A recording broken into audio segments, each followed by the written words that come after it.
আসসালামু আলাইকুম। আপনারা যারা সুগন্ধার মোড়ে একটা কাছাকাছি বিচের কাছাকাছি একটা হোটেল চাচ্ছেন তাদের জন্য সোহাগ গেস্ট হাউস এটা একটা বেস্ট অপশন। আমি আজকে আপনাদেরকে রিভিউ করছি তাদের ট্রিপল বেড একটা রুম। এখানে একটা খাট বড়, আপনারা এখানে 3 জন থাকতে পারবেন। এই পাশে আরেকটা সিঙ্গেল খাট আছে, এখানে আপনারা 1 জন থাকতে পারবেন।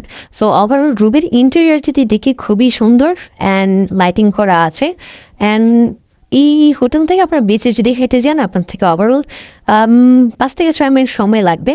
অ্যান্ড রুমে কী কী থাকছে সেটা যদি দেখি, এই ডোর থেকে ঢুকে আপনার 2টা সোফা পাচ্ছেন, টেবিল দেওয়া আছে, আলমারি দেওয়া আছে, এলইডি দেওয়া আছে, ডেফিনেটলি এসি তো আছে, ফ্যান আছে। অ্যান্ড এই পাশটা হচ্ছে আপনার ব্যালকনি এটা হচ্ছে একদম রোড সাইড ব্যালকনি, খুবই আপনার আলো বাতাসযুক্ত। এখন যেহেতু রাতে আমরা শ্যুটটা করছি তাহলে আপনার অন্ধকার দেখা যাচ্ছে।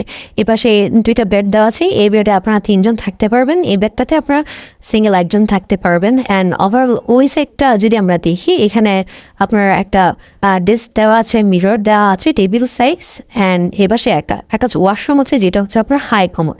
রিজার্ভেশনের জন্য নাম্বার দেওয়া আছে, এই নাম্বারে ফোন করে আপনারা আপনাদের রিজার্ভেশন কমপ্লিট করতে পারেন। সো আপনারা যারা কক্সবাজারে আসতে চাচ্ছেন, বাজেটের মধ্যে একটা হোটেল চাচ্ছেন, ওভারঅল সব কিছুই থাকবে, লিভ ফেসিলিটিস, জেনারেটর সব কিছুই, তাদের জন্য সোহাগ গেস্ট হাউস একটা বেস্ট অপশন। রিজার্ভেশনের নাম্বারে ফোন দিয়ে আপনারা রিজার্ভেশন কমপ্লিট করতে পারেন। Thank you so much.